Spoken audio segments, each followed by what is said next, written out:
Now let's take a look at a few other instances where we can use the definite article or where the definite article can be omitted. Conscious omission is required. Now, if you take a look at continents, whenever we are referring to continents, you say, for example, Asia is the largest continent. You don't say the Asia is the largest continent. The same goes for, say, for example, something like Africa. I can say when I'm referring to people of Africa, I can say, or the country of Africa, I can refer to that and say, the Africans are. I can say that. But as a continent, when we are referring to Africa or any such continent, we do not use the definite article. It would be incorrect to say the Asia, the Africa. But absolutely right if you say the Asians, the Africans, the Americans, the English. All right? So when it comes to continents, the definite article is unwarranted. It is not required at all. Now, when it comes to names of individual countries, almost all countries, they do not take the definite article. You cannot say something like the Japan, the India. You say India is a vast country. Japan is a technologically advanced country. You can say the Japanese are yellow in complexion. You can say that, right? So when you're referring to the nationality, you can extend it by using a definite article, but when you're referring to it as a country, then you cannot use a definite article. There is an exception to this. I will mention it in a while. When you're referring to individual states, now say, for example, the state of California, you say California, you say Texas. The Texans are fierce people. The Californians speak good language. Something like that you can say. But the California is the largest state, not possible. California is a large state. California is the largest state. That is quite possible. So preceding this with a definite article, the, is totally not required. So where do we not use a definite article?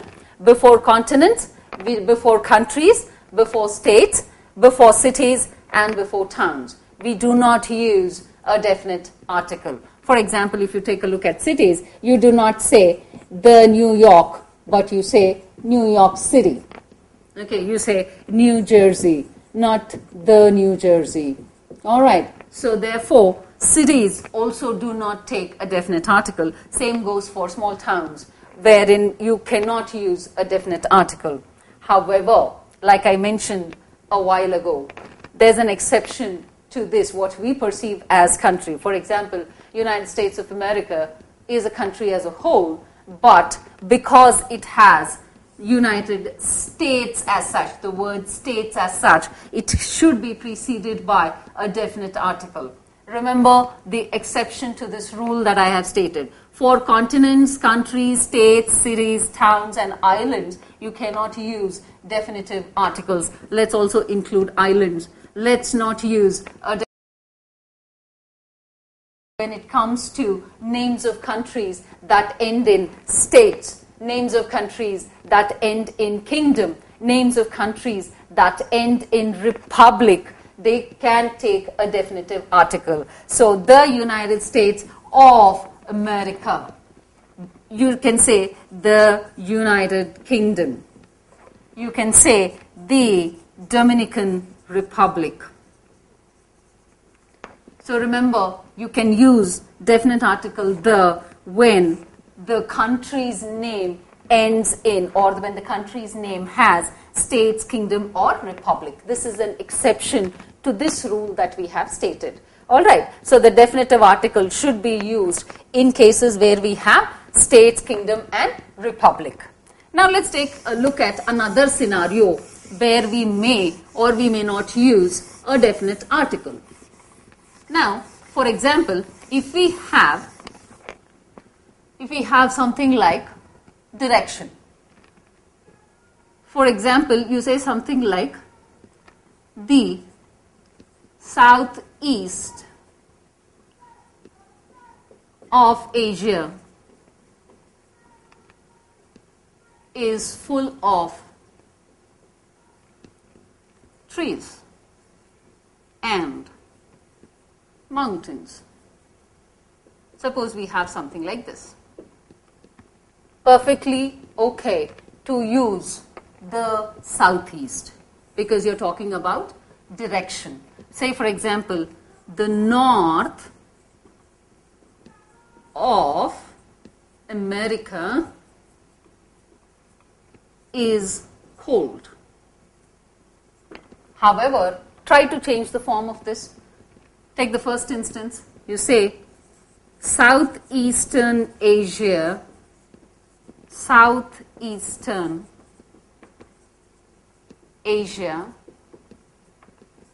full of. I can say the southeast of Asia is full of. Definite article is used in terms of the direction that we are mentioning, but I cannot say the southeastern Asia. I cannot say that. I can say southern Asia. I can say, to be more precise or specific, if I want to include the east, then the ERN form comes somewhere to the second noun. So it can be Southeastern Asia is full of trees and mountains. In this case, where we have a direction also being used is different, where we cannot use a definitive article. When you can say the north, the south, the east, the west, the northeast, the southeast and all that. But when it comes to ERN forms, we cannot use a definitive article. Okay. So, now let's change this. The north of America is cold, wherein I'm talking about the direction as such. I can say northern America is cold. Not the Northern America is cold. We need to remember niceties of language or finer points of language like this if we are supposed to, refine our speech. Not only our speech, but also in terms of how we write. Because while the articles may seem to be very little, it is quite important if that fluency and that flow is supposed to be there in your writing or speech. Now let's take another instance. Now this is a case where you're talking about directions. Directions as such can take a definite article, but direction plus ERN form need not take a definite article. Now another rule you can look at is the or definite article plus singular count noun. Singular countable noun. Now if you have any doubt about what a countable noun is, refer to the lecture on count nouns and non-count nouns or uncountables. Now, if you take this, for example, take an example, you say, the bicycle is an excellent source of exercise. Now, what are we talking about? Are we talking about one particular bicycle as such? No. We are talking about bicycles in general, but we are talking about a bicycle in terms of a singular count noun. So whenever there is a singular count noun, even if it is mentioned in generality, you can use a definite article.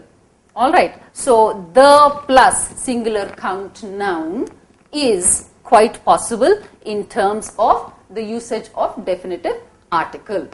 Alright, now you can look at something else in terms of the usage. Say for example you have a sentence like, the two photos are the same. So when you're comparing and you're using the word same, it is necessary to use the definite article. The two photos are the same. So that means we can bring down this rule to the plus same when we are equating or when we are comparing. This is yet another use of definite article with the word same. So individual words, we are taking individual cases here simply because these are common errors that are evident or that are manifest in sentence structures and something that we don't tend to notice at all. Alright. Now, if you take a look at the definite article further, you will also see that definite article is commonly mistaken because people they tend to generalize every rule. Now, say for example, I have said you cannot use the definite article before rivers, or you can use the definite article before rivers. Now, let us say they live near the lake, or the river also I can say. Now, compare this with they live near Lake Constance, or Lake Superior, or Lake whatever. Alright, now what is the difference here? Why are we not using the Lake Constance? Now some of us might say Lake Constance is the individual name of something. You just said whenever we are talking about something in particular we should use definite article. No, we are talking about an individual lake. So therefore, we say Lake Constance, not the Lake Constance. But if we want to specify one particular lake and not the name of something, then we say the lake, because here we are not using the name as such. So we cannot extend the rules that we learn to each and every case, because there would be exceptions to these rules. So what I have tried to do here is try to list out some of the common errors in the usage of the definite article. Hopefully that should help you to refine your speech and writing.